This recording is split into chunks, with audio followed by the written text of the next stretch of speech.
Okay, welcome everybody to another Advancing Consciousness series.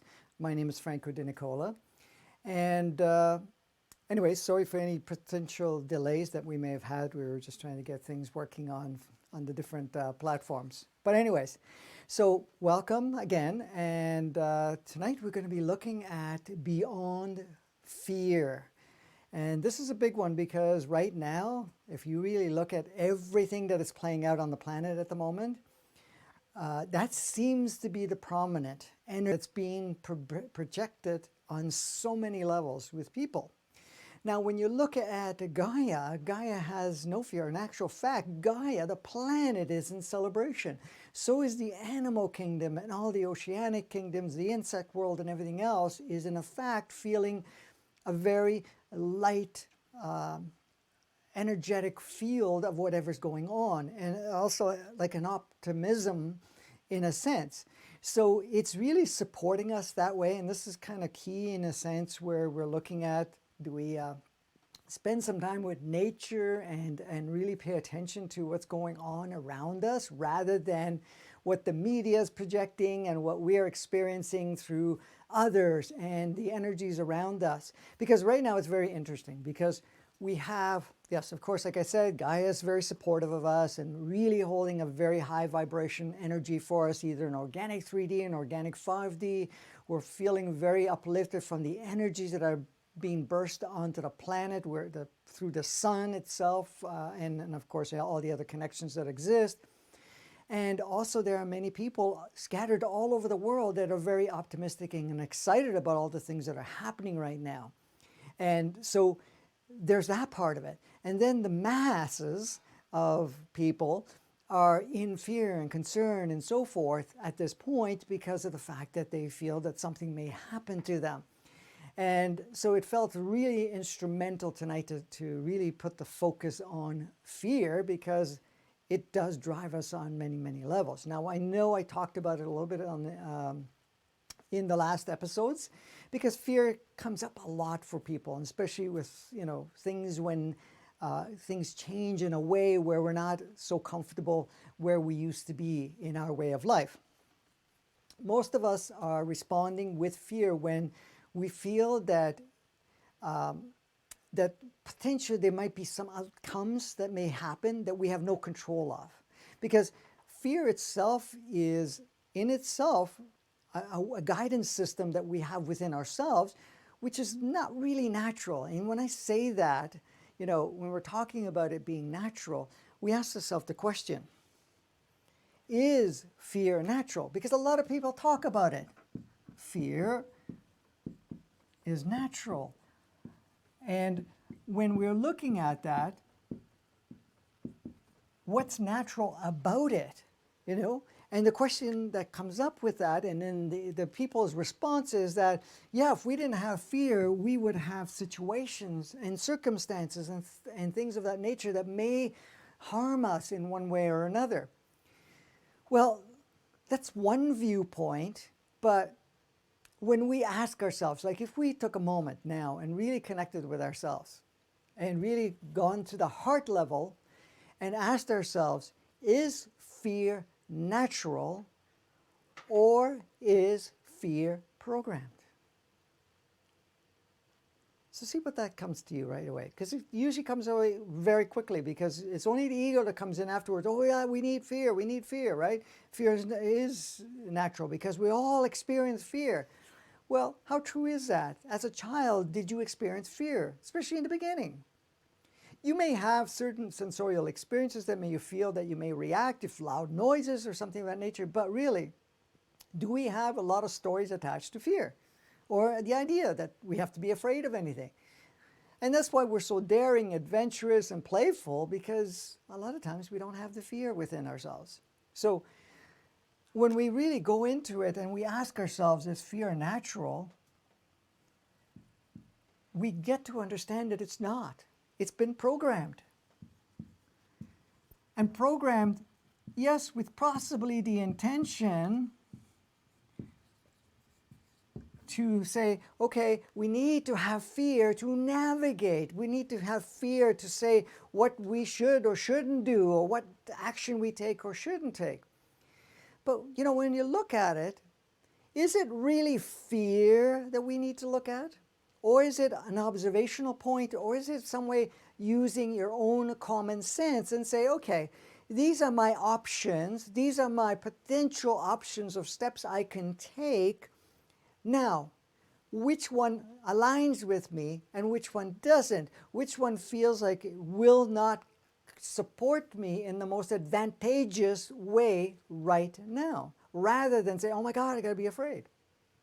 So if you really look at it, anytime we get out of our comfort zone, we end up with this idea of fear.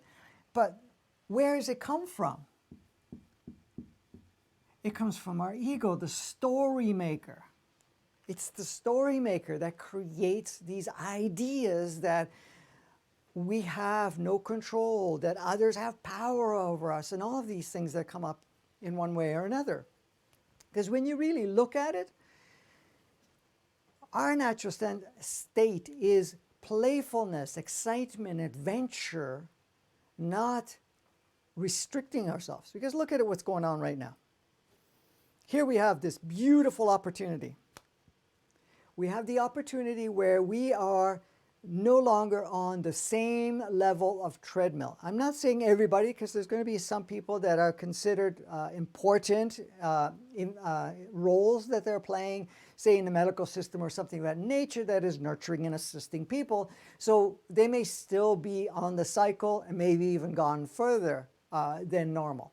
However, if at any point that they choose to say, I'm not supporting this, they can create a symptom within themselves and then say, okay, you need to be quarantined or something of that nature. But then there's, of course, the program that says, I need to be there for people so that, you know, they get the support that they require medically or otherwise.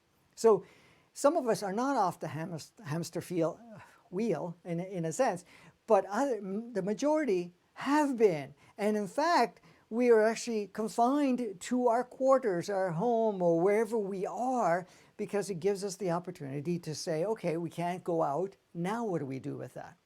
Now, of course, if we're putting a lot of power into the media and all of that stuff, then we're going to look at and saying, okay, the ego is going to say, well, we got to be careful because there is this virus out there, you know, that's going to get us or whatever it is, right? Well, viruses have always been there. And how many of us have gone through one stage of fear to another? I'm not saying or discounting whatever's playing out at this time, but it's just saying, okay, we have this opportunity that we get presented on a regular basis, all of us, in one way or another. So when we're looking at it, we look at the whole idea and say, okay, what is the responsibility? Am I out of my comfort zone because I am not doing my day-to-day stuff like I always did? Because this is one of the things that comes up for any of us that makes any changes in our life. We set a pattern, you know. So we're looking at it and we're saying, okay, I have a pattern. And in this pattern is, if I follow this pattern, because it's true, I've used it so many times, that I have a certain range, okay, a range of outcomes that I have kind of convinced myself it's okay. So if as long as I'm between this range and this range, I'm okay. I go out of this range or any of this range here, I come out of that and I go somewhere else, I do not have any reference point here. I do not have any control over that because I have not mastered it. But look at it this way. It doesn't matter where we've gone. Look at this. We've been okay in the most smallest range. But at times what we do is we continue to force ourselves to open up more and more so our comfort zone expands. So look at every time that you've had fear in your life about doing something. And once you've done it, once you've experienced it, the fear dissolves. The fear no longer has the same power. Now, many of us still continue to have feelings of fear, even if you've done something many times, but that can be used as exhilaration and from, again, an active program that you may have within yourself. But when you really look at it, each time you do something, you lose another level of the fear, so you become much more open. So even though this may be your current comfort zone, we're now being pushed into further levels of experience. So now we're going out of the comfort zone. So the first thing, as soon as we get into anywhere there, we're going to fear, just to slow things down. But realistically, when we're looking at the fear, where's that coming from? Because if you tune into yourself, as we were just did a few moments ago, that part of you is not afraid. That part wants to play, wants to experience, and say, we're done playing with this range. Let's expand the range. And not only expand the range, anything that we've done in any of our level of a comfort zone, let's bring it to the next level. Because a lot of times we are comfortable playing small. And now it's say, okay, we know how to play that, but now instead of doing the small part, we're going to do more of it. So it's not only going this way, but we're also going this way. So let's play further. Let's go higher in the experiential component so that we can experience ourselves more fully. We never came here to play small or to get lost in the whole experience, but we came here to play in a very expanded way. Now, the other thing is that comes up with a lot is like if I go into here, I not only do I not know what's there, how do I know I can control it? How do I know that if I go there, that I am not jeopardizing myself or my life in one way or another, or possibly jeopardizing someone else? Then the question comes in, what does that mean? Jeopardizing, what does that mean? Does that mean that I'm putting myself at risk? Well, anything, like you're saying, I'm going to go at risk, but that's another program in itself, okay? If you're going to adventure somewhere and so forth, you're going to still be in charge of how you control your experience and what the outcomes are. Now, we could play with that. Did you have something you wanted to say? Yeah, someone is just asking, is the virus even real? I read that viruses do not exist.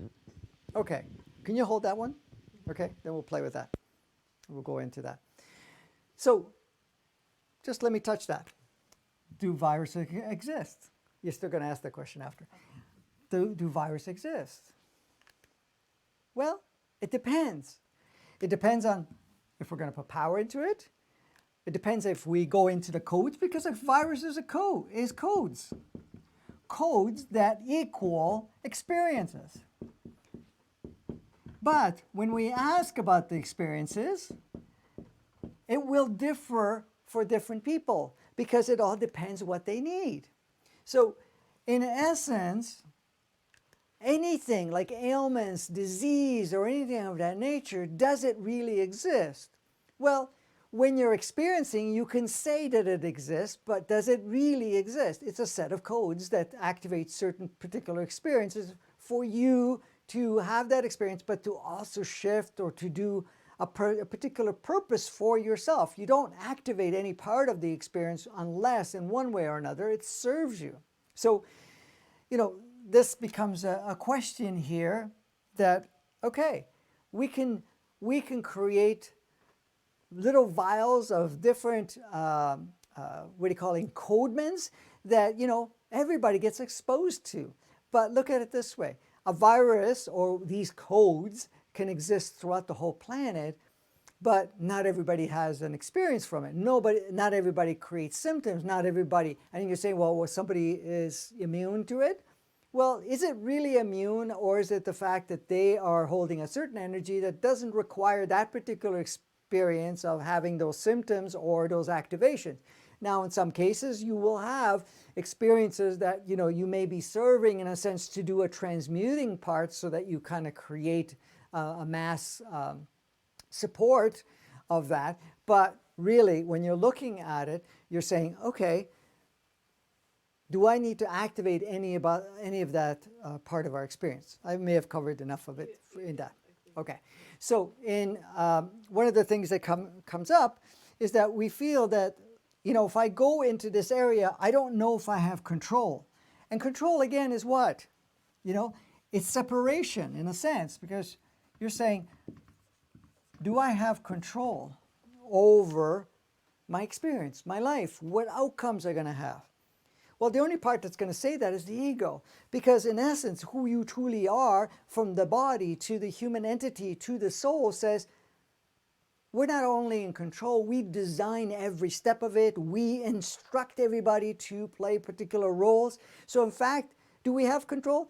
We're the manifestor creator here. So we are creating our reality and co-creating our reality. But again, even in co-creation, unless you absolutely choose and agree to, and somehow could be only personal, sometimes it can be collectively, sometimes it can be for other individuals who play, that you agree to take on a certain experience and to go there. So the idea of control really lies in this, because like I said, control says separation. So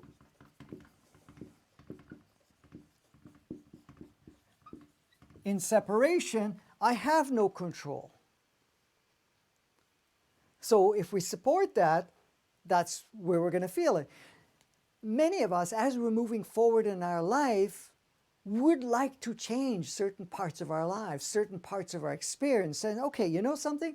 I want to go into another level of experiencing myself on this playground. I want to have other experiences.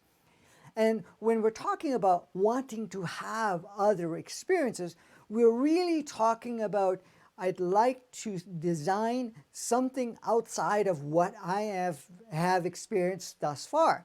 Plus, I want to bring other aspects of myself into the dance, because that's what we come here to do. So when we come here, we're not coming here just to buy into the game of life in the way that it already exists.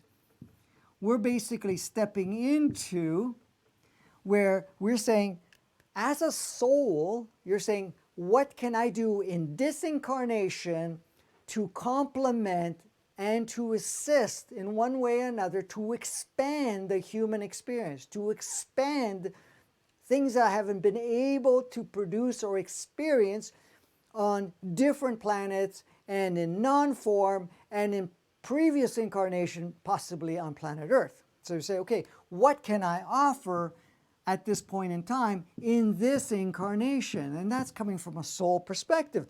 But not only that, you're bringing in experience from other planets, experiences from other incarnation. So you say, okay, here I am. I'm going to take this physicality. I'm going to choose and design my journey in physical form. I'm going to orchestrate and organize all these different playmates in my life. And as I'm playing with all of these beautiful playmates, I'm going to play this particular role. Not only for the collective, personally, and with the individuals I choose to play.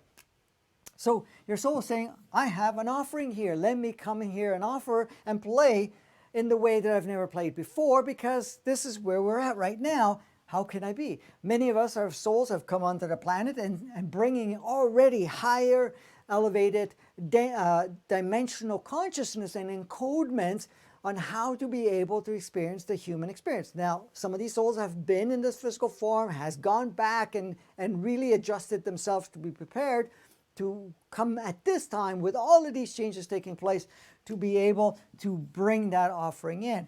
Your human entity is doing pretty much the same thing. So what does the human entity have to offer? Well, the human entity has had many, many lives, reincarnating in the human form. So it's taken on forms in male and female and has been in different parts of the world and different stages in the evolutionary aspects of humanity. And many of them have been here even the time before all the modification occurred 10,000 years ago.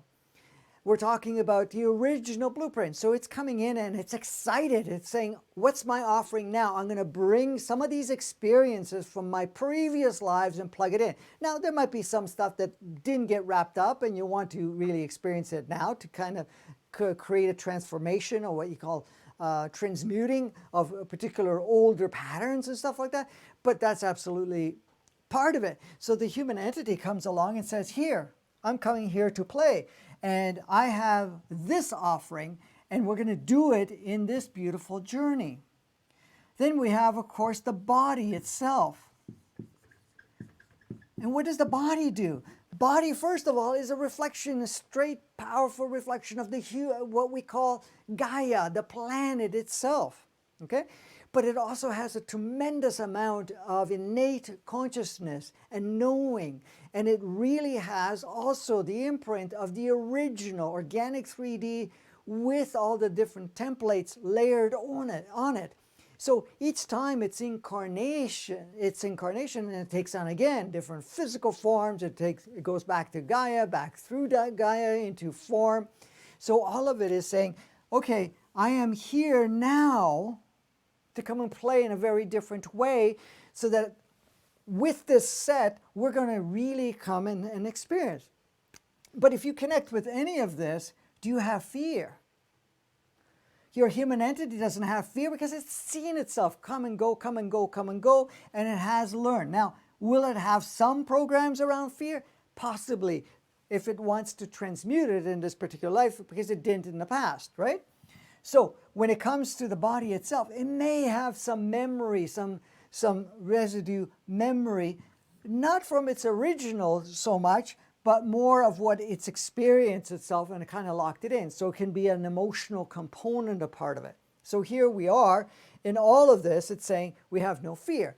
Now, ego itself drives itself. Like I said, it works in the inverted 2D and inverted 3D and 2D, and in the inverted matrix. I know I've written this before.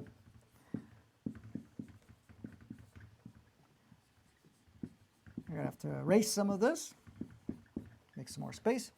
Inverted matrix, so let's see. So basically what it's going to do, fear is a very powerful component to keep you there and stuck.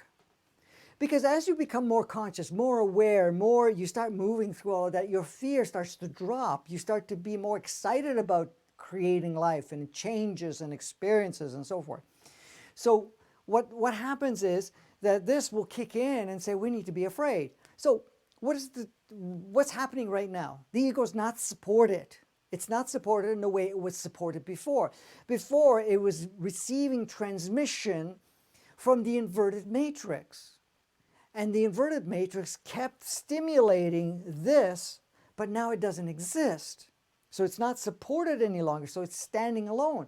Now, of course, if you look around, the media and everything else is projecting all these huge ideas of what could possibly happen, and that we have to be careful and whatever else. That's how it's being fed, okay? The interesting thing is, if you don't play with fear, the ego is not supported. But then the ego likes to stimulate fear so that you feed fear. So it's self-feeding. I'm going to create this experience through the physicality and the mind construct so that I can continue to feed myself and to be able to stay sustained, right?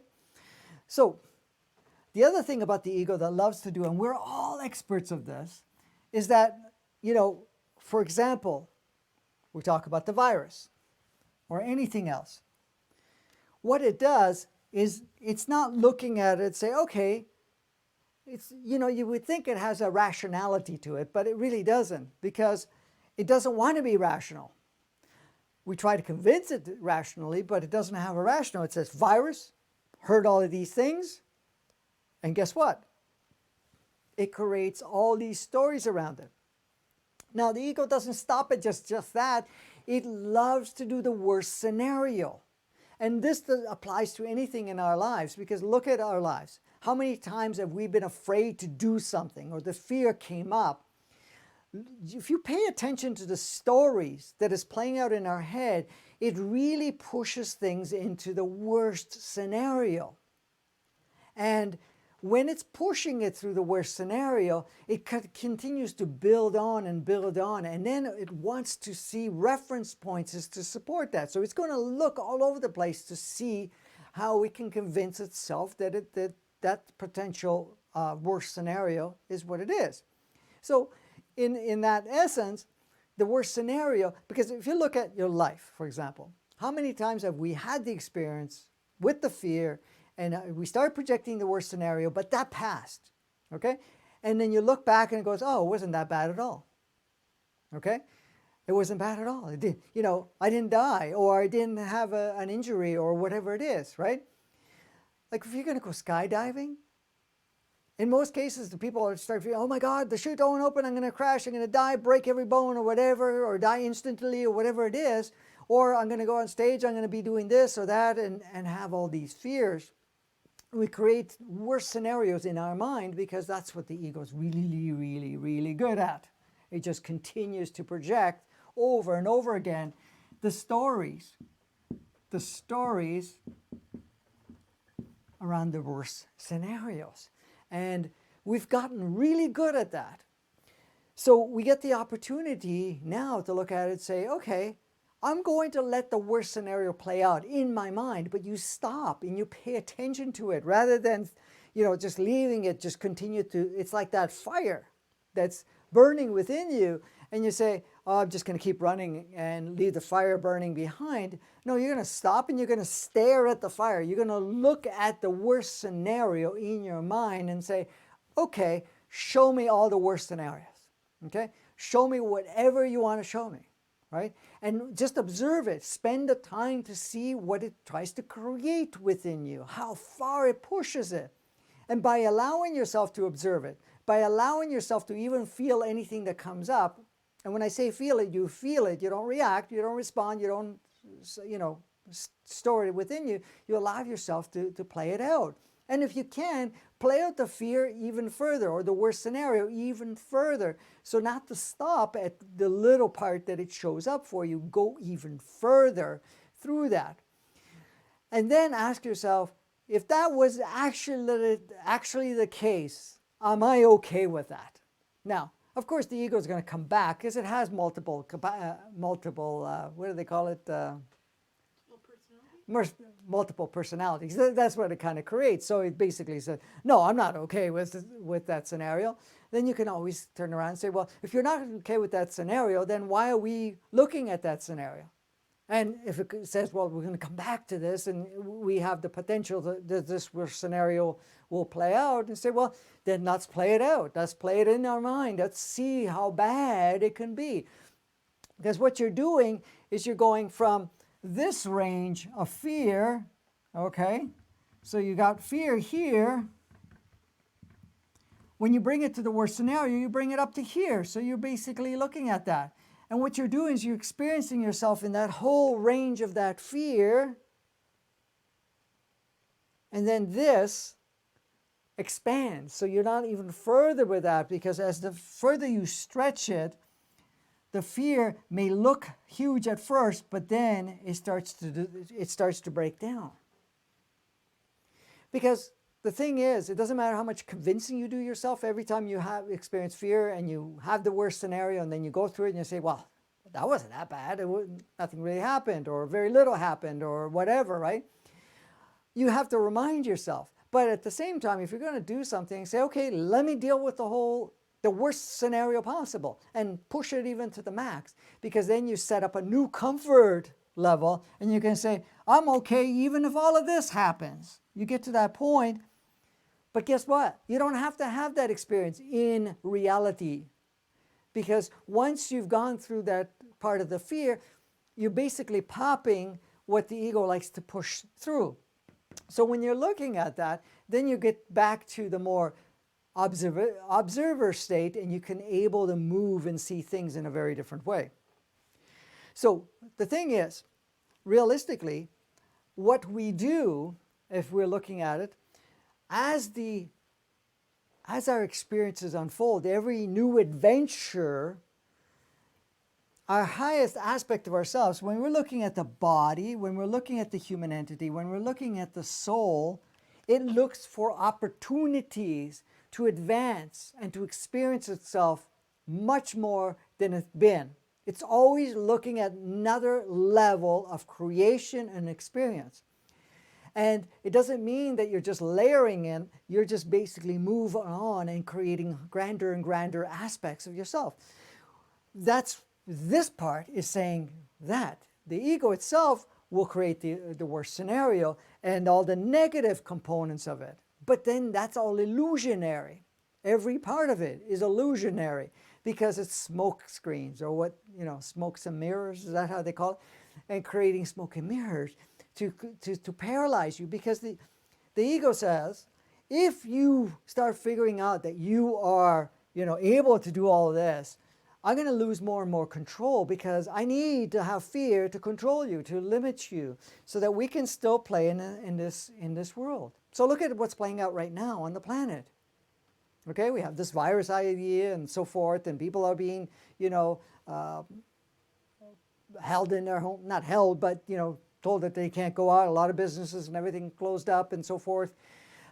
So what's really happening at this point is that we've given ourselves an opportunity to be able to really look at ourselves and spend quality time with ourselves and possibly with others to really advance in powerful ways, where the ego says, oh no, my God, you have to be careful, you got to do this, you got to do that, and you got to go whatever, right?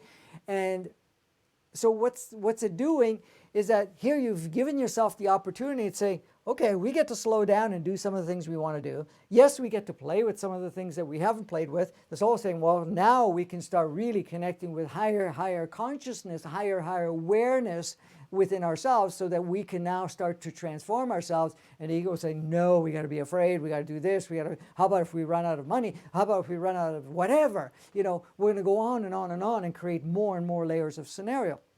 So that's why it's so key to go into the observer state. So in essence, when you're looking at the observer state, you, as an observer, you're now looking at the story maker, the part that's generating that. And you can start getting very playful with it and laughing, because in a way you could say, okay, you're saying that this possibly can happen. Well, let's bring it up further. Let's make it more insane. And so why would we stop there? That's really experienced something much more intense than you're making up in the mind. So you're going to say, okay, what else can we do? How far, how more dangerous, and so forth. Because what happens is you overload the circuits, because you can't create, because now you're going into something it doesn't have a reference point to. So you're basically pushing the ego to create more and more. That's it? Can you do better? Can you do better? What happens, it gets to a point, it stops. And it can't do better because it's outside of its realm of its capacity, because the program is somewhat limited, and especially as we go around. Now, if we play with other people and we start playing with, ego to ego, because that's really popular, it's a new way to experience life. It's ego with ego. And what do I mean by that? Well, first of all, ego can play with ego within yourself. How many of us feel like you were schizophrenic because there's so many different stories being created, one way, one the other way? But what I'm talking about also is ego to ego, from one playmate to another. So in fact, you can be bouncing off somebody and you're going to say, okay, well, this could possibly happen, that could happen. Oh yes, I heard stories and so forth, and then somebody went out there and then they died. Or there's 100,000 people dying per day here, or whatever it is. I'm just making some of the stuff up.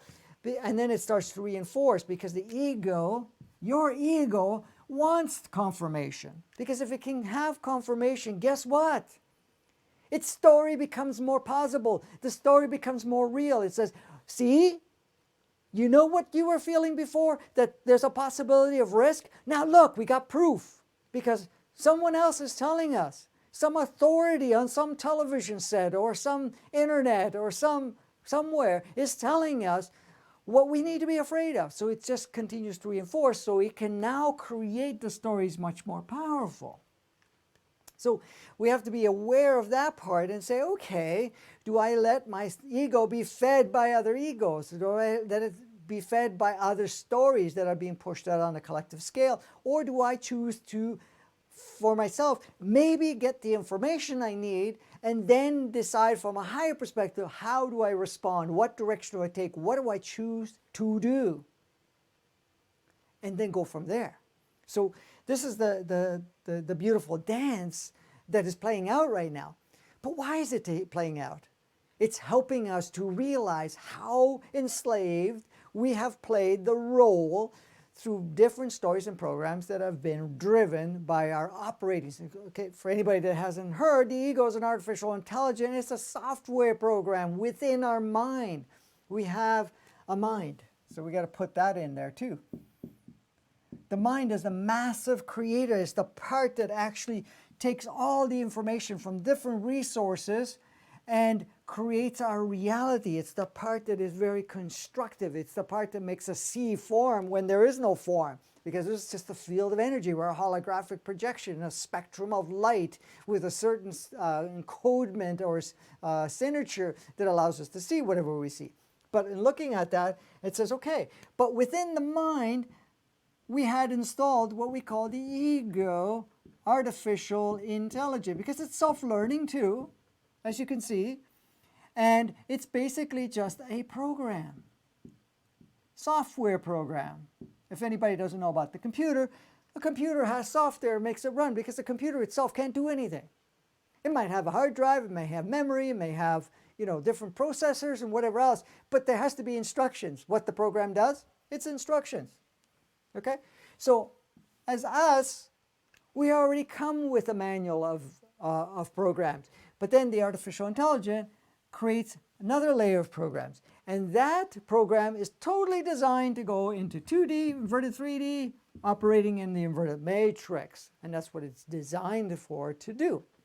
So what we are doing right now is dissolving the whole operating system or the power we give from the operating system, or what we call the program of the ego.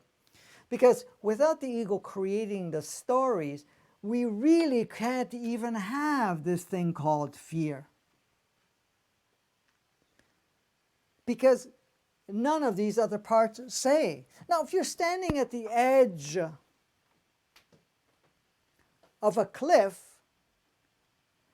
and you're looking at what the bottom looks like, and if you had to jump or fall over, you're going to end up having a certain experience in the encodement, which can be physical damage and possibly physical exit.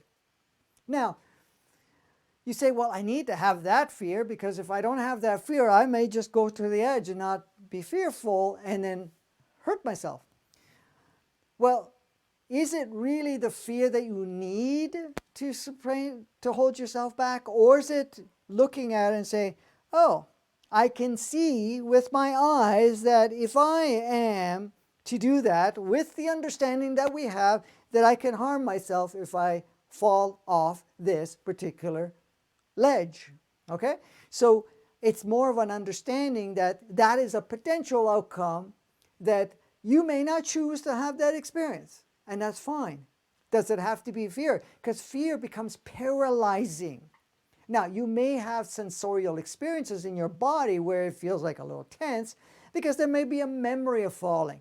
Now, that could be your personal experience. It could also be the body's memory through Gaia from other experienced incarnations. The same thing with the human entity. Usually the soul doesn't really bring that too much to the table, but from these two components may have that memory. So it may hold itself back and say, oh, okay, I can feel that tinge, or you can feel that whatever, because there's a memory of it, and it brings it up and say, yeah, we should pay attention to this because these are the potential outcome. But with fear, it's different, because fear gets you to the point of paralyzation. It gets to the point where it starts to create all this scenario. And what happens is, now you start to reduce your experience. So instead of not going to the edge, you're now way back, that you're missing part of the scenery or part of the experience. I'm not saying you have to go to the edge and then fall off, but you can go further in experiencing life. For example, even in a relationship, if you have a memory where a relationship ended, now you could turn around and say, well, I'm afraid to get into another relationship, because if I do get into another relationship, I can be hurt. Now, of course, that's ego story, because there's no such thing as hurt unless we create the idea of hurt, and I won't go into that altogether now, but when we're looking at it and say, well, I have this experience or had this experience that, I get into a relationship and I get hurt. And you may have had more than one. Well, if that plays out, then you will be reluctant to have another experience in a relationship. So that's what fear does. But if you're allowing intuitive connection to come in, that knowing part, then what happens is you'll be more open to have the experience. But you're going to be aware if that experience needs to go a certain distance. Where I'm meaning that how involved do I get? Do I just have some fun with this particular individual? Do I get to spend some quality time in the sense of having adventures together? Or do I just keep a friendship? Or I don't. I have one date or one connection and it's like, yeah, that was great. I got the experience. I got to know somebody else, but whatever. Not interested because it doesn't match. So you'll see without the fear of possibly getting hurt, you're more open to try to experience and so forth, and you're going to get the experience, but you're still in charge of whatever you choose to have within it. Because the fear itself becomes very, very paralyzing. And I know a lot of people talk about what fear is, false evidence appearing real. Okay, well, yeah, there's a truth to that. Because what fear does, it's a construct of potential worst scenarios or memories of any past experiences. So the thing is, you want to step outside of that. Because, we're this movement, if you want change in your life, you have to realize, I need to let go of this idea of fear. I need to be open and adventurous and playful, because really, life is a game. Life is an experience that we've come here to play, positioned exactly where we are right now, no matter what's played out up to this point in time. So when we're talking about fear, the other thing about fear, I'm going to have to make some room somewhere here. Let me just clear some of this.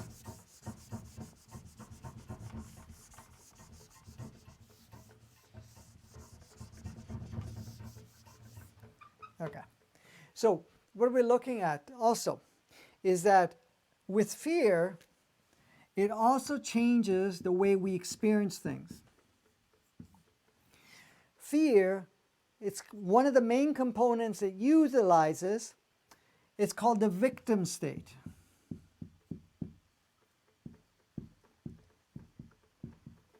Now you say, well, how did I become a victim by fear? Well, if you look at it, the moment fear kicks in, it basically almost takes over and you see yourself as a victim, because what happens is in that state, you feel powerless, you feel out of control, you feel that you are not in charge of your outcome. And it goes further than that. It's not only in charge of the outcome, it's also in charge of others having power over us. So we're going into that and saying, well, you know something? If I'm going to, when you're looking at fear, like I said, it's powerless.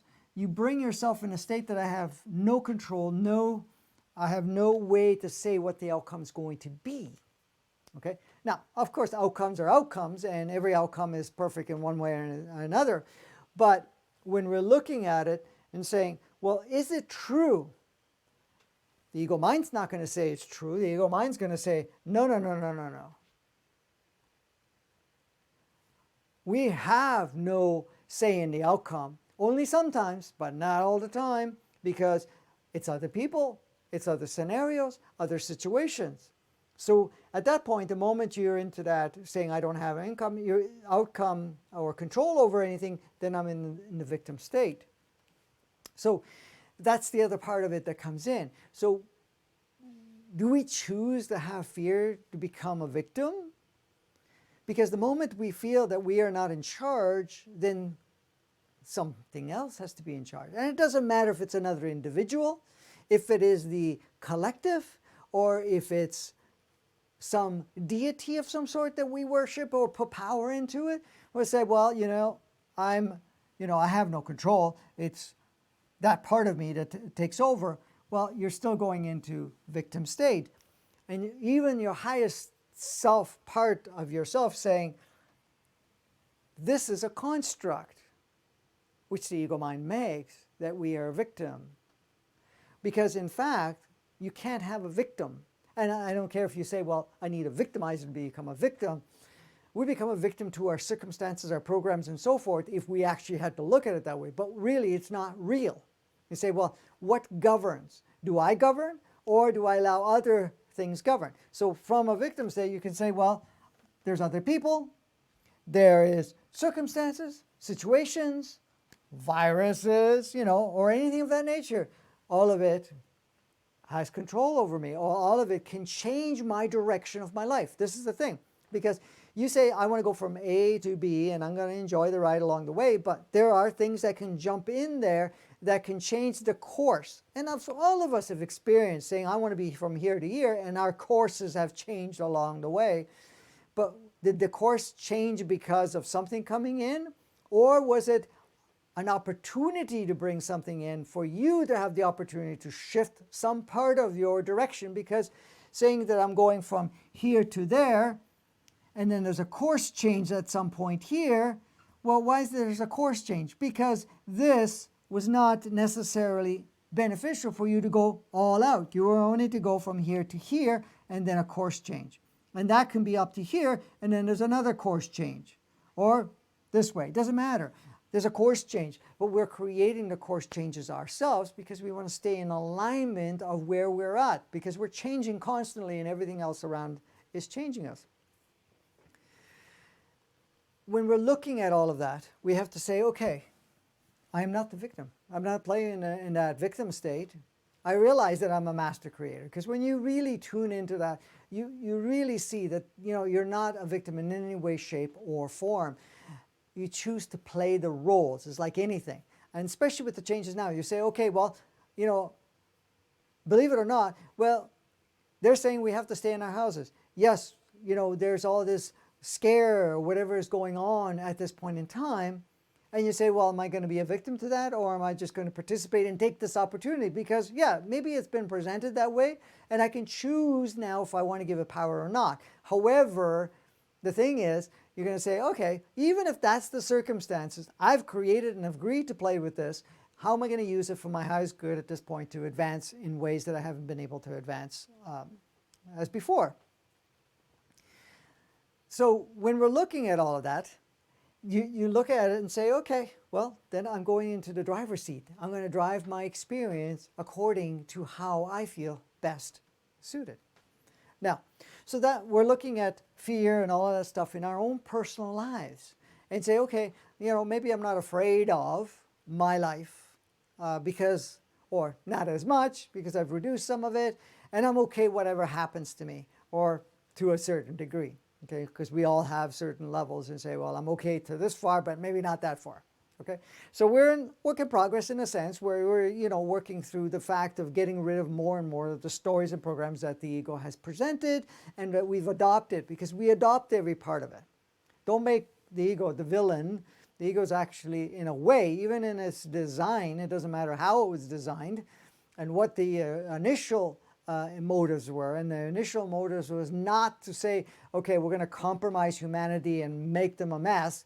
It was, okay, let's see what humanity can do with these challenges, with these programs and whatever else that keep you in 2D and inverted 3D and the inverted matrix. Can it move with its own capacities to transcend that and go into organic 3D and 5D? Now, there are many, many souls that have come onto the planet at different stages in the last 10,000 years when all of this was fully active, and be able to get certain experiences and then leave the planet, say from a soul perspective, and made some decent progress where it may have dived into the 2D inverted, 3D inverted matrix for a while, but then it was able to transcend that.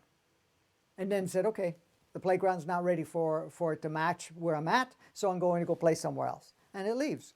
Okay? It's not like everyone is doomed, and I'm using that loosely, the word, doomed, or getting stuck in this game. It's basically I'm going to come into this game and see what I can do here. Now, the best part is all the souls that have come here at this point in time that are super taking an active role is choosing at this point in time in a big way to say, okay, I'm going to not only advance self, I'm going to also not only, and that's the other part, not only encoding the collective, but I'm also going to be an instrument to assist the collective change going from dissolving all of this 2D inverted, 3D inverted matrix part that's still left in only in the ego program, so we can move forward in a way that we weren't able to before. So it's like now everything is prime. Because if you look at everything that's playing out right now, everything is very, very supportive. Energetically, the encodements and all of these things that are taking place at this time. Because if you really look at all the things that are playing right now, in the sense of how things are orchestrated, we're also noticing that a lot of the changes that are occurring at this point in time are destabilizing most of the stuff that we have played there. But if fear comes in, then we're going to be afraid of change. We're going to be afraid of the destabilization because it's, in essence, when we're really connecting with our higher self part of it and all the other parts, it says, okay, great. Now we're making room. We're actually tightening, loosening the ties that we had of playing that particular old role that we played before. So we're actually stepping outside of the constraints that we've dealt with up to this point in time. So we're basically opening up. So, you know, we've asked here, for many of us have been here waiting for this opportunity to come in where we're going through the transformation that we're going through now, because it wasn't that easy to even be able to experience it before until now. And of course, we are really making a lot of changes on so many realms that we don't even actually see all of it yet, but that's taking place. And the ego is going its last kick and saying, okay, I'm going to push this even further and scare, you know, whatever is going on. So, you know, when we look at our true nature, this is a fertile playground. Because what does our nature want? Nature is not fearful of the dance of life. It celebrates the dance of life. It celebrates the opportunities of what it can do. It likes to go from one place to another. How many of us like to start off with some challenges or bigger challenges and then flourish through those challenges and reach new levels? And that's our natural state. We're looking for experiences for exploration and really going further than ever before. So this is what we're doing here. Now, one of the things that came up, and it's been brought up before, let's see here, let's take this out again. You would think a big enough board, I just make too much of a mess on a large scale here. Okay. So one of the things that comes up is like, okay, I got it, I understand, I'm going through this, I'm getting more clarity in my reality and so forth, but what happens to my family? What happens to my loved one? What happens to my friends? What happens to these people that do not understand all of this, that do not, follow through with a knowing and observer state and are lost in it, or the fact that we have loved ones across the world, across the country, or something of that nature where, oh, look, we're going through this situation right now. What am I supposed to, how can I support them? How do I, play a role for them to be able so that they can manage through these challenging times? Because I have a deeper understanding, you're saying to yourself, but they don't. What can I do? Do I have to put them in an energetic bubble? Do I transmit prayers and energies to them and so forth to protect them, or so that they don't go down a certain path of experiences that can be negative? Well, we could do that, but what are we doing? Are we saying that these individuals are not master creators? They're not essence of source like you are? They may be at a different stage of understanding and consciousness, but no matter what, they're going to only have the experiences they need when they need it, how they need it. Because in fact, you can't change somebody else's experience. You may think you can, and you may take the effort towards. The only reason, if you take the effort towards that and it does assist them, then it's because they agreed to. But if you're not stepping up to the plate to do so, then they still have the power to do so. So what happens to these significant others, friends, partners, whatever, family members, siblings, you name it, that may not have the same understanding? They're going to have their experience. And they can choose how far they go into the experience. Now, what can you do is you can transmit energy of appreciation and love for their experience. You can transmit a higher vibration of knowing that they are source essence, having a human experience, just as you are, maybe a different stage in their life or a different way of seeing things.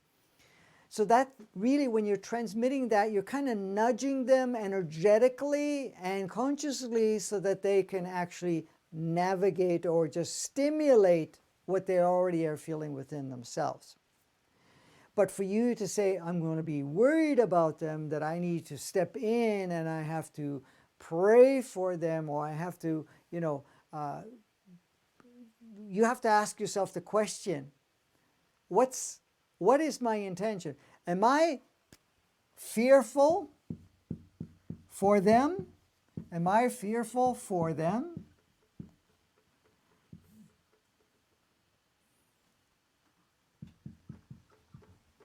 Or am I okay with their experience and I will transmit love, appreciation, and supportive energy for whatever they choose to experience?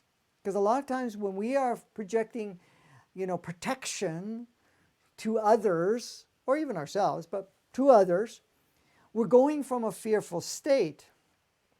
Is that a 2 L's? Fearful? Is that fearful? I think so. No, I don't think so. No? I'll take one out. From a fearful state. So are we concerned about their experience, or are we celebrating that they're having their experience? And then the fact of sharing with them whatever you feel guided to share with no expectations. I love you for what you're doing. I appreciate your experience. Yes, even the experiences that may be challenging, even the experience where, you're caught up in the ego story. You can turn around and call them and connect with them and say, what I've noticed in myself and some others, that when we don't focus on the fear and we just observe and so forth, we get to see things much more clearly. We get to see. You remind them, but don't expect them to get it or not to get it. This is the thing. True love for someone is appreciation for their journey. It's like anybody trying to change your life. You're going to change your life when you're ready. However, there's going to be people that are instrumental that don't come and grab your hand and pull you. They're going to nudge you, remind you, and so forth. But again, they let you have your experience, because that is the self-empowerment state. It's not about disempowerment, because if you're seeing somebody as not capable, you're disempowering them, or at least you're projecting a disempowered state to them, saying, I know you're not able to take care of yourself. I have to take care of yourself, or I have to instruct you. Parents do this all the time. Parents at the time are saying, well, I can't even let my children have their own experience. I have to tell them how to do it and whatever else. Now, a sharing, I can understand, but holding their hand and basically really, limiting their experience. Many of us were kids at one point, and our parents did instruct us how to live life. How many of us have shifted away from that because it didn't match? Now, at that time, while you were going through that, you were still trying to figure things out. But really, you had to figure it out yourself. You had to make those changes yourself. It did, like somebody could yell at you, don't touch, don't touch, don't touch, don't do this, don't do this. And then you go do it and you have these experiences. It could be positive or negative experiences, labeled wise. And until you had the experience, you say, well, yeah, okay, great. How many of us have said, I'm not going to follow the rules that I've been given by, say, family members or whatever else, then I'm going to go and venture myself, and then notice that everything that they were projecting was not anywhere near what really happened, because it was something really fantastic.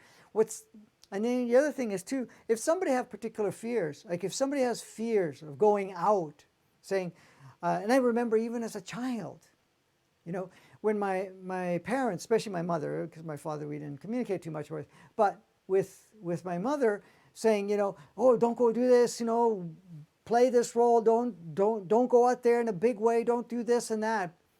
When I looked at it, the life felt really small and tight, and it didn't match what I wanted to experience. So I would say very clearly, yeah, but that's your thing, Mom. That's not for me. For me, I can't do that because I'm going to try to fit into your own fears. A lot of times that's what's happening, is we're projecting fears. Now, that doesn't mean you don't do it. You could project fears on someone else. Project fear. We're afraid that they're going to get hurt. They're afraid that they're not going to understand certain things and they're going to have certain experiences. So you're going to project fear. But that happens the other way too, where other people project their fear to you. But each one of us has the freedom to choose, do I accept the fears or not? Do I choose to go beyond the projected fear? So when we're looking at it, you ask yourself the question, how do we support one another? How do we look at somebody else's experience and say, how can I support them? Well, if you feel really guided and not from a fear state, you can share them. This is some of the experiences. You just share. You bring a certain level of awareness, but without any expectation that they take your awareness or your observation or anything of that nature. You basically, at this point in time, allow them to have whatever experience they're here. So you're just going to share that. So whenever I'm communicating with anybody, family dynamics and all, a lot of them are caught up in fear. A lot of them are caught up in whatever it is, right? And, they may be projecting in a way saying, oh, be careful, don't go out, don't do this, don't do that, whatever it may be. But realistically, I say, okay, that's fine. You can believe whatever you want, but it's up to me. Is it up to everybody else here individually? Do I participate in that or not? Am I going to lock myself up because of all of this that's going on? Or do I just choose to go do whatever I choose to do? So you are the one that makes the choice, and you allow the others to make the choice too. Now, you can't really impose, you can push and so forth, but you can have rejections to it, and then you feel that you haven't done a great job for them. That's not it. You really may share, but it's really up to them to make the decision. So how do you fear? How do you support them? You share. That's it. And then let them do it. The thing is, we spend so much time in the caught of the idea of fearful of what happens or may not happen, that a lot of times we forget to connect, because what happens is, as long as we're in fear, we're basically in the depth of the ego artificial intelligence program that is actually taking over the mind, which is cutting down the communication from the soul, cutting down the communication from the human entity, and the communication from the body. Because the mind itself is receiving input from the body, the human entity, the soul, and also from its third eye, which is basically other souls and other forms and non-forms and other forms, to create its reality in the mind so it can project life.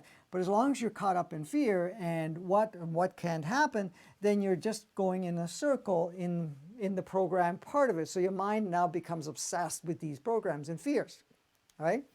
Now, one thing about fear is that it needs support. So, what do I mean by that? We're going to get rid of the projected fear. It needs support. So if you're afraid that something is going to happen to you, that is outside of your capacities to shape, because it's just an illusionary idea that that's the case, because it's not possible. If we create that, so you say, I'm afraid of the virus, okay?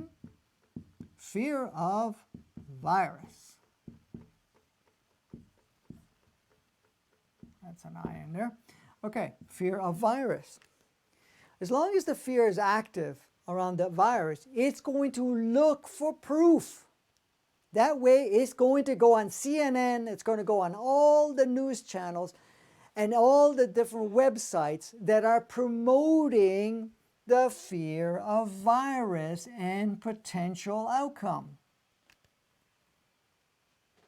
That's what it's going to do. It has to prove itself, because the ego is going to say, you know something? We need to have proof. So it's going to just keep being drawn to more and more reasons why you have to be afraid. It's going to find proof. See? Look at that. All of these numbers. How many people? What's going on? Like, it's all of this stuff, and it creates more fear. Now, some of you, and maybe many of you at this point, is looking at it and is not having the fear of the virus, is observing it. It says, listen, I am choosing now to understand its nature and what it's really doing and how much power it has. So how much power does it have?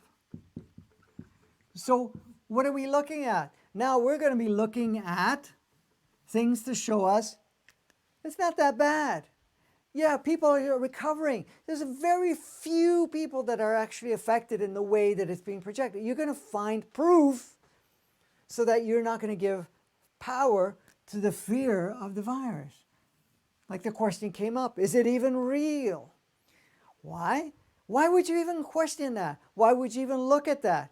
You're looking at that because you're not giving power to it. You're now looking at proof that it isn't that powerful, even though you know it from within. So this is the thing. So people that are starting to understand things a little more clearly are not looking for reasons to be afraid. They're looking at reasons why not to be afraid. In fact, to show that it's an illusion because you want to get out of it. So the thing is, your focus is going to go where you put the focus in. So at that point, it's saying, well, if I don't give it power and say, okay, they're saying about this virus going on or this ailment or this situation, then I'm going to now research and look for what else is happening out there. So then I can use my own, because then you're still going through your own resonance. You're going to say, well, does it resonate or not? You had a question? Yes. Pauline says, I work in a hospital, Franco. It's pretty difficult not to buy into the fear when the reality of it is in my face. Right. That is like a perfect playground, believe it or not, because if you want to reach self-empowerment, you step into the game. So what I mean by that is you see it as a game. Like the people that are coming into the hospitals, okay, they're into it. So you're basically going to play the role of saying, okay, let me see how I can assist you, okay? And you're going to play out the role, but you're not getting caught up in the role where you're seeing that they're going, like, you're not going to deny the fact that they're going through a certain experience, because each individual that comes into the hospital is having that particular experience. The reason that they're going to the hospital is to confirm that there's something wrong with them and the fact that they have to give power to it. Now, of course, they may have many of the symptoms of whatever the symptom may be. We see this all the time. Besides the virus, people are coming in with accidents, people coming in with ailments, people coming in all the time with that. For them, it's real because that's what they're going through, that experience. But what do? Do you go in and say, oh, okay, look, people are suffering? Well, people are having experiences which are interpreted as suffering, and you allow them to go through it, and how can I assist you better? So in a way, yeah, you're going to play particular roles, but you're not going to get lost in the role and see that people are suffering or that the world is falling apart because people are coming in for whatever is coming in. So yes, it is in your face. I understand that fully. But at the same time, is really look at it and say, okay, I'm here of service to play this particular role, and I'm going to play this role. So if they need my intervention of sort, that's what it is. But you also see them that they are going through that experience and they have the power to shift any part of it. So if you can share some of it, that's great. If not, really don't Allow them to have their experience, but you're going to play the role. So, yes, why I said it's a fertile playground for you, because that allows you to go into yourself much more clearly and see that, okay, this is just part of the role. It's the canvas around me, and there are people having those intense experiences, and I am here to serve at that level as long as I choose to do so, because at some point you may not want to, and that's okay. You make a choice that goes in a different direction. But at this point, you say, okay, I can play with it. If it bothers you, if it's somehow seeing the suffering as something horrible, or that the fact that you feel that you're stressed about it, really, then you have to look at it and say, okay, my ego's really active, and it's creating all types of stories, and some of the stories has to do with other people suffering, and that this is real. Because look at it this way. You're in the position because you are transmuting it. So here you are, evidence all around you, because people are coming in with all types of symptoms. Okay? And some of the symptoms may match whatever the flavor of this month is, or the flavor of this time of, the corona, whatever it is. But you're looking at it and say, okay, well, I have evidence everywhere, because there's all these people coming in with different ailments and whatever else that, can match that, and whatever that is. Say, okay, great. These are all individual people coming in with their experience. I will assist them, and it's their thing to do. Now, if I'm going to wear a mask, yeah, absolutely. You do whatever you need to do, because that's kind of the protocol. But you're not going to be afraid and say, oh, I have to be really super careful because I can pick up. You're still going to wash your hands. You're going to do whatever, because, you choose to do so, because you're playing that role, and whatever the role is. But the role does not take you down. The role does not change your way of seeing things, because you're letting that higher aspect of yourself be on the observer state. So we do, all of us, in one way or another, at some point or another, we play various roles, and we play the role. So you go into the role without getting lost in the role. You're not emotionally charged by it or anything of that nature. And you can appreciate, you can understand what people are going through at this time. And it's not like, oh, you're foolish to believe this. And you go, yes, I can understand that you're going through all of this, and let's see how we can assist you. And if they're afraid, and say, don't be afraid, most people recover. And, it's just a thing that you're going through, whatever it is. And we're here to assist you in any way possible. And that's where you go with that, because it creates an assurance, and the fact of, that they don't have to look at the worst scenario. Because a lot of times people come in because they're dealing with the worst scenario. They're, projected in their mind. And the symptoms actually elevate, because that's the other thing, is if you're projecting the worst scenario, you will emphasize, because many of us have gone to doctors and hospitals where you've had certain symptoms. By the time you get there, the symptoms drop, because of the fact of, this worst scenario starts to shift, because you kind of sense, oh, the doctor is going to do this or that, or just the change of energy allows you not to focus too much at that point. So this is kind of what happens in there. I was going to say something. I just had a memory freeze here.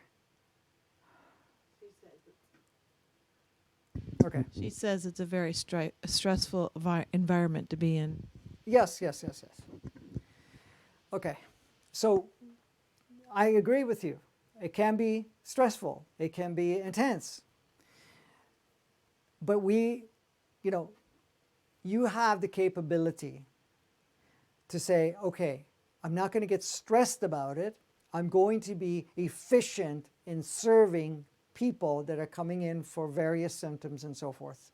So it's a matter of shifting that mindset. So you spend some time when you're at home to kind of visualize yourself going to the hospital, going to wherever that is, and assisting people in a calm state where you're not getting stressed. And even if somebody's pulling you left and right and center, say, I will be with you, whatever it is, but you're still moving. You're in motion, but you're a calmness in motion while you're being calmness in service. Because the moment you're panicking, the moment you get stressed, your effectiveness, your efficiency, and how you feel within yourself changes dramatically.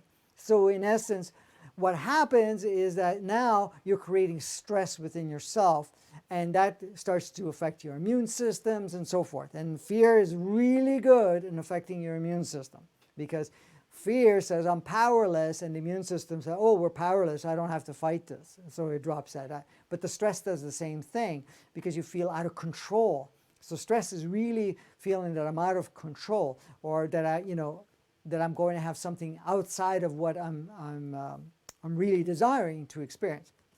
So it's a bit of practice you need to do. This applies to anybody at this point with any part of their lives, but especially in this situation where you're on the front line, where you're dealing with patients or people coming in with various symptoms, and the pressure and the mandate that you're there to serve.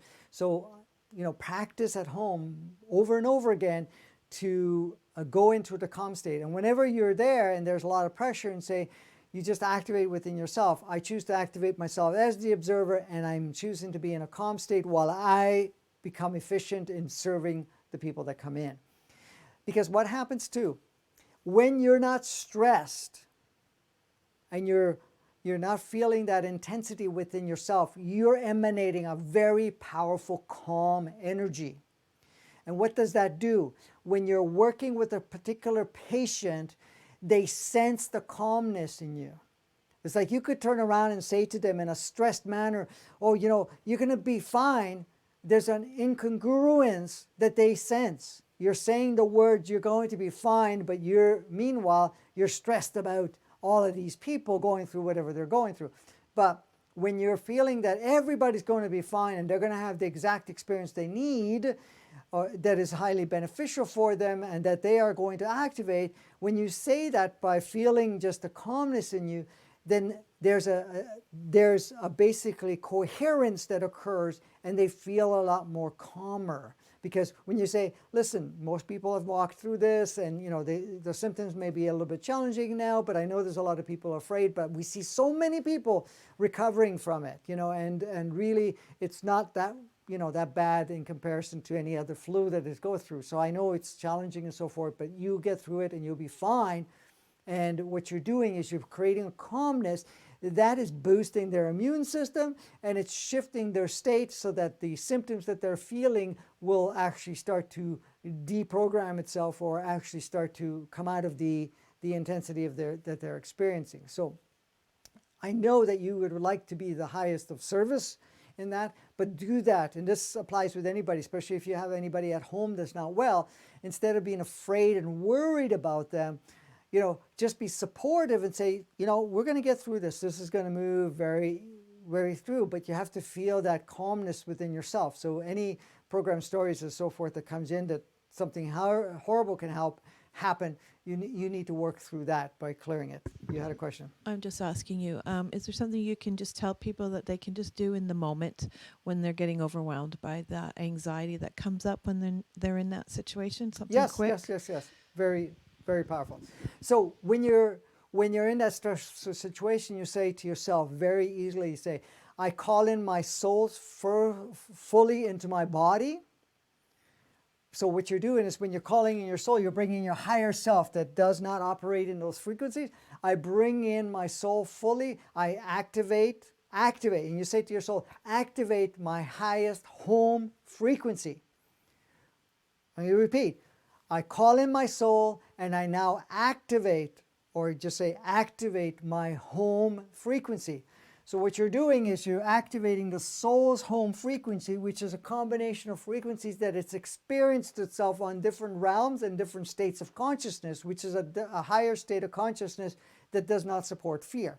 The other thing is while you're doing that, you also say, I now activate within myself the highest source essence that my body can contain. So what you're doing is now you're tapping into your source essence, your source codes. You're basically now seeing yourself as master creator versus just a human experience. So that many people, I've shared this for a while now, many people have seen that it helps them through a lot of stressful situations while they're going through it. Even if you're alone and you're going through a stressful situation, and especially if the ego is creating fears and so forth by stories, you just call in your soul. I call in my soul. I activate the soul's home, or you say soul, activate home frequency. and that will basically start to emanate that frequency. And you could say home frequency throughout the whole body. And then you say, I now also activate my highest essence, source essence in my whole beingness. So what you're doing is now you're accessing a higher vibration. And a lot of times what happens with all of that is you feel a more calmness and more empowerment, because now you go back into more closely to the driver, source or creator driver seat rather than victim. Because a lot of times when we're stressed out, we're basically in victim state trying to make it through whatever the scenario is. But you can step into your own essence and not use this as your driver. You're using source essence.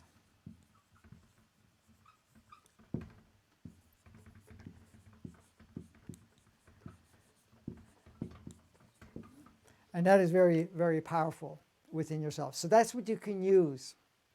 This is also good anytime you're listening to the news or listening to all of the stuff that's going on there. And then if it starts to feel something heavy, or you start giving power to it, because the ego likes to do that, then you can just turn it off, close your eyes and say, okay. And even if you have it on, you calm it down, you pause it for a while, and you just do what I just said about bringing your soul in, activating home frequency, highest essence, and then what you hear is going to be very different. The ego is going to say, wait a minute, we got to be concerned about all of this, but then there's a calmness within yourself, because this is elevating within you, and all the other parts of it are lining up in the sense of having the higher aspects of yourself coming through. Because the ego likes to promote fear, because it has a way of control, and the more fear that you play with, the more it feeds the ego, and it just continues to get stronger. So that's kind of what plays out. So if you're afraid, and this applies to anybody or everybody, if you're afraid of certain situations happening, or that if you don't perform a certain way that something could go wrong, then it just gets stronger and stronger, and it actually you become less and less effective in doing what you came here to do. So I thought there was something else. Let me see. Yeah, so I did mention that, fear does lower our immune system, and then of course in that state it's going to find excuses or reasons why it needs to bring certain parts in. So one of the other things I wanted to talk about too, and a lot of people say, well, okay, with all this chaos going on right now, okay, we talk about raising our vibration. How do we move through all the changes? There's so much negative frequency on the planet right now, lower vibrational frequencies. And when I'm talking about lower, some people talk about, well, okay, chakras, for example. There is, okay, we have the lower chakras and higher chakras. Of course, we got the root chakra, we have, our sacral chakra, we got our solar plex chakra, we have our heart chakra, we have our throat chakra, we have our third eye chakra, we have our, our crown chakra. Well, the lower chakras are much more fearful and whatever else. But how true is that? Okay, so if you're talking about heart chakra and above, you're basically going into higher realms of access, of consciousness. But the lower chakras also has higher consciousness within it. Because even if you went to the root chakra, which is the connection to Gaia, connection to the planet and all the sentient beings on the planet, that is already increasing the vibration in itself. So you're going to have already a boost of that. If you're talking about your sacral, it's a very powerful connection that you have from human to human, from form to form. And the same thing with the solar plexus, where you're now connecting to your human entity. All of these are very supportive. And say, yeah, well, you could say, well, the bottom half here has a little lower access to higher consciousness. Maybe so. But a lot of this right now, all in that state, has already been advancing so powerfully. What becomes the divider of all of this from these access points is basically the fears and emotions and stuff that we have that are playing out with us. And this is why when we're letting go of programs, we're letting go of our automatic defaults, that we start to connect more and more with the truth essence. Because every single chakra is a very powerful transmitter receiver that is assisting us. And that even goes before we even start talking about the DNAs that we're doing in activating.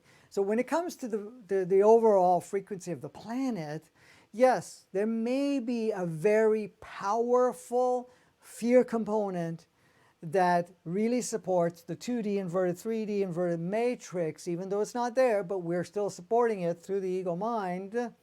And the vibration is so much so that, it's like a haze that's going on, and we're going to be affected by the haze. Well, we only get affected by the haze because of the fact that we choose to get affected by the haze. And the only way we choose it is that we start giving power to all of that stuff. But, when people say, well, how do we go through change when there's so much of that haze, that lower frequency? Well, there are many of us all over the place already have been for a while starting to, and more every day, and reaching higher levels of raising our vibration. We're already starting to vibrate at higher frequencies. Now, there may be a much smaller number than there is of higher vibration than lower vibration, because the lower vibration is much numerous in comparison to the higher vibration. But the best part of it is that you don't need much individuals to be holding a higher vibration to negate a lot of the negative. Now, is it about negating it, or is it giving much very powerful? So you could say, I got to make room again. Let me do it down here.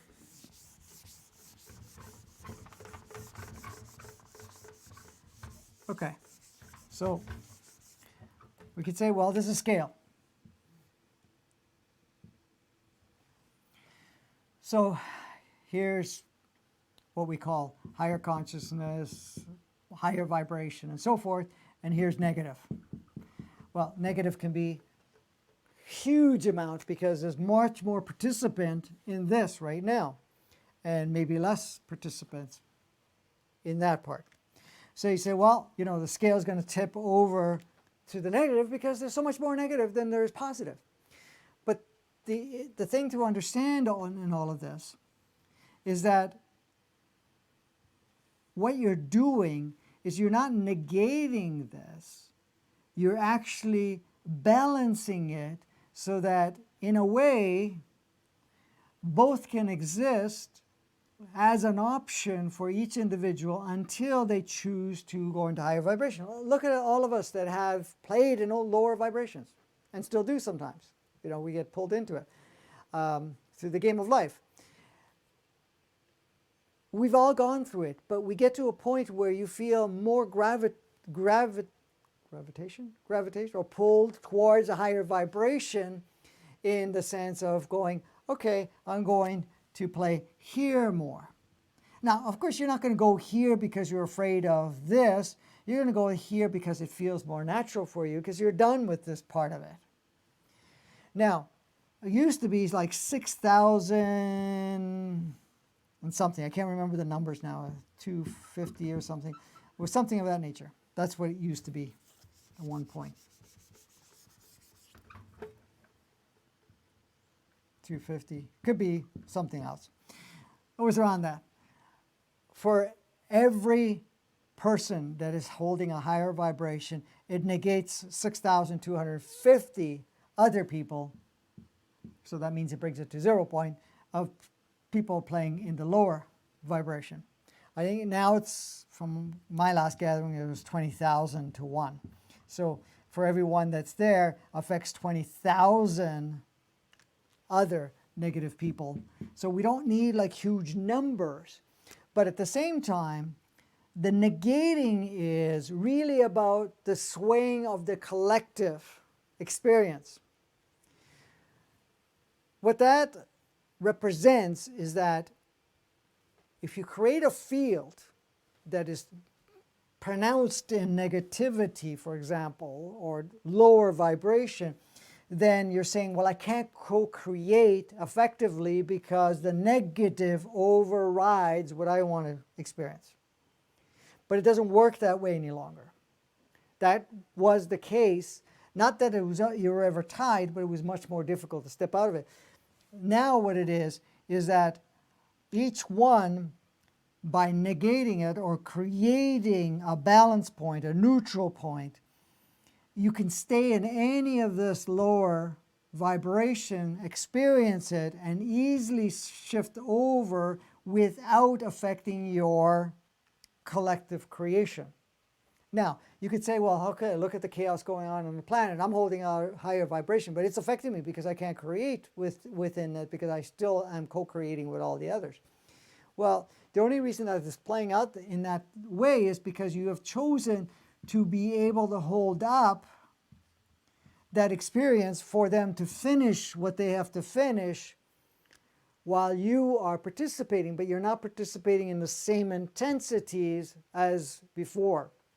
So you're not saying, I'm helpless, I'm not capable. You're saying, I am, and I choose my immediate reality and my extended reality. But at the same time, I'm also okay to play particular roles, to facilitate others. But again, the push now is not even to support the old one, and I'm not saying that one is better than the other because all of them are serving, but it's like, okay, I'm now choosing to operate within this higher band of frequency so that I now able to have them do whatever it is, but also emanate such a frequency here that, both can play, but this will dissolve faster because the polarization will show up more and more. Now, this doesn't have to be, what we call high and low. It's basically, what we're balancing to is a neutrality where the merging of all of it, the highs and lows, because all of it is just an experience. It's all in the same field. So we're basically creating that scenario, that experience. So when it comes to neutralizing fear, each one of us that dissolves the power given to fear, we're already emanating on a large scale that fear is no longer us to be used as navigating, because fear does navigate us and we can get really lost in it, which is a great experience, but we're no longer needing to do that. Was there something else you wanted to share around that? Do we have any questions, any concerns, any ahas? You're good? Okay. I just want to see if I have anything else. Okay, one last thing. Well, two last things. One is really quickly. The question comes up: how much power do we have to change things? How much power do we have to change things? We have full power.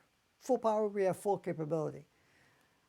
This part is going to say we don't have power. We're powerless. Why? Because look at what playground we're on. Look at all the other people out there. Look at all the scenarios that we are living in. Look at the landscape that we're in. We have no power. We can't change anything. The key is you do. You have very much power within yourself to change it. You start with you. You change with you. You start to change all around you by just being you more and more. So you have tremendous access. And especially the ones that have decided and have agreed upon that I am going to move through all of this and then create a pathway, because we're going to create many, many pathways to go from that old state to a higher state. We're saying, well, we're moving from one state to another, and how do we do it? Because each one of us are actually making new pathways to say, okay, this is how we move into to these higher states of consciousness and creation, so that we're no longer in no longer in 2D and inverted 3D and inverted matrix. We're going into, I'm gonna have to make room somewhere. That's right here. Let's plug it here. So we're going from, the 2D and inverted 3D. We're going into our organic 3D and 5D. So that's what we're doing, and we're going into the organic matrix.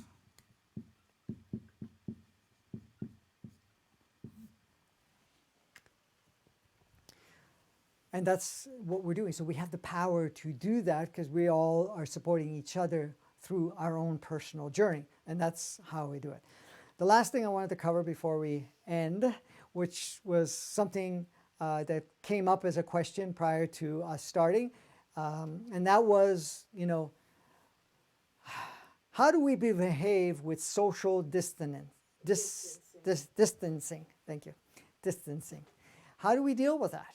Because right now, the main mandate is social distancing. So, meaning that, yeah, we do not hug each other. We don't, greet each other the way we used to. There's no physical contact or anything of nature. How do we do it? What responsibility do we have? What is the best way to handle that? Okay. So what I wanted to say around that is, yes, we're playing with the idea of social distancing. Well, there's physical distancing, and then there is distancing where we disconnect from other people. Now, full disconnection cannot exist, but being afraid to communicate with people or connect with people, that's a further one. Is that required? Absolutely not. We have different methods to connect with one another besides being connected because we're all one, but we have through different levels of communication and whatever else.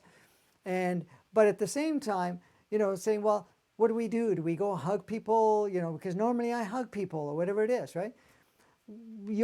The thing is, setting a certain responsibility is saying, okay, I respect myself that I may love to hug, but I have to also respect the other individual. They may not be open to the idea right now because of their own fears, because of whatever it is.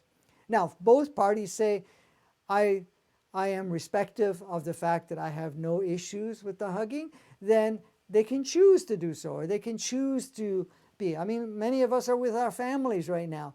Are you like staying away from your family, or are you connecting with your family?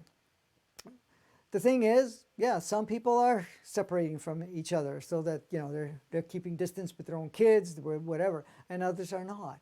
So it's really about respecting the fact of what each individual is open to because of whatever is playing out in their mind.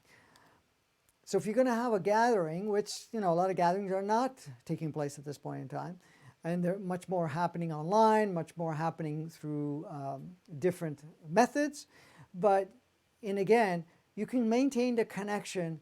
It doesn't always have to be physical, and if a physical thing needs to come in, then you kind of make sure that both are open to that and are okay with that. So the idea of this distancing in a way, in a back end, is just showing how it feels not to be able to connect with people in the same way we used to, so that we have a higher appreciation when we can, or when we allow ourselves to do so again. So it's really more an enforcement. What can you say or would like to share about social distancing? How do you see it yourself personally? I'm going to put you on the spot. I agree with you. I personally, if I'm with people that I know are not fearful of touching or hugging or anything, and because we do have friends that we see once in a while that don't have any concerns that way, then I'm totally open to it. And but also, like you said, there's people out there that are in fear and are playing with that. So we need to be, respectful of how they're feeling. Yeah, exactly. So you allow them to be able to, at this point in time, to respect each other for whatever it is. But again, you can maintain different forms of connection depending on what it is. Now, as for the experience itself, the only way you would catch the virus is that if you're open to it in the sense of fear, or if it's going to serve you in one way or another. So to walk around and say, well, I have to incubate myself, isolate from myself, or whatever it is, if that experience is required, you can pick it up in a different way, where even when you're in the most protective state. Or you could be less than protective state and not be concerned about it and still not catch it. So really, that's not the main thing. But if you feel that, yeah, I need to respect what it's saying, that we need to wear the masks and we got to sanitize our hands and so forth, yes, by all means. I'm not saying not to. What I'm saying is, when you're doing it from fear, that's okay. You can do it through fear, but at the same time, you say, okay, I'm going to still wash my hands, whatever it is, but I'm not afraid of it, and you're not going to stop your life in the same way. Right now, you use this opportunity the way it's presenting for you because it's yours to utilize in the way that's most beneficial. So that's what I can say about that. One last thing, and that is I want to talk about the workshop that we have this Saturday coming up on March the 28th. And is there anything you wanted to share about the workshop? It is a full day workshop. It starts at 11 a.m. in the morning. It'll go to about 5:36 p.m. In the evening. We will be doing, it's about bringing your Bringing, yeah, just, it's called Bringing Out the New You to Play in the New World. yes. So we are evolving into new beings, new experiencers in the human form. And it's really about assisting you, which we will do together, assisting you to bring that new you out into the new world. And perfect time right now to do so because right now we actually have time for many of us to be able to spend quality time to work on yourself, to be able, and when I say work on, to connect with yourself and to make adjustments to yourself so that you're allowing that true you. Because I've talked about it before, there's a new you emerging from you, okay? So it's wanting to come out. It wants to come out and play. It wants to come to experience this new playground. The playground is being constructed around us. As you bring that playfulness part up, then you are going to experience it much more fluidly in the dance, and you start creating not only changes in your reality but in the collective, in the world itself. So it's very instrumental that we do this. Now the workshop itself is walking together through the different processes and steps to look at the different potential obstacles or the obstacles that exist, to work through some of those obstacles together, and to kind of really spend time to look at the different areas and how we can shift it. There will be not only walking together with it, the processes, the different meditation activations within it, besides extended information that will help you navigate moving forward from this point. So we still have a lot, like this month of March, the theme has been movement, and you could see the movement, even though the movement in some cases will be, we can't have the same level of movement before, but we're talking about movement within ourselves, movement and change. And you can see there's lots of change going on all over the world, even the accentuation of one side so that we can actually connect with that other higher aspect of ourselves. So when we're looking at all of this, how things are playing out at the moment, the workshop is very instrumental and very beneficial for you to assist. Now, it's this coming Saturday. You have two ways to do it. You can join us on live stream. It's going to be live streamed.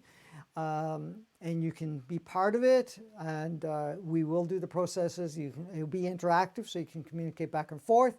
After the workshop, you will have access to the replay of the full workshop, but then you will be also provided recordings, video and audio recordings of the whole workshop broken up in different categories so that you can go back and check it. Use the different segments that you want to use. If you cannot join us live with us when we're doing it, you can join us. You can actually get the video and audio recordings. That's also available and will become available. That usually takes several days afterwards to be cleaned up and chopped up and labeled and whatever else before it's loaded up onto the server, where you can download it or just watch it on the platforms that we provide you. So those are the two options. You can join us live and get the recordings, or you can just get the recordings and then experience it at your convenience. Now, most of us have more time at home, so you can use the workshops. We also have other workshops that is also there. You'll find in the description the link to go to get more information about it. It gives you a complete layout and all the costs involved and everything else. It's very inexpensive in comparison to what you're going to be getting. And it's a very powerful opportunity for you to really shift things. Is there anything else you wanted to mention around the workshop itself? Nope, I think you covered it all, honey. Okay, So the more of us that participate, the more powerful we become in transforming our not only our own reality, but the reality, the collective reality, and the collective playground that we are all beautifully playing in at this time. So check it out.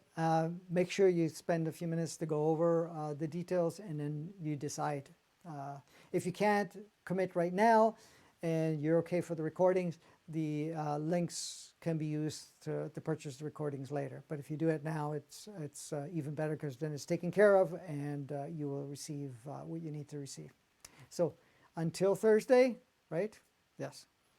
Until Thursday, go out and have some more fun.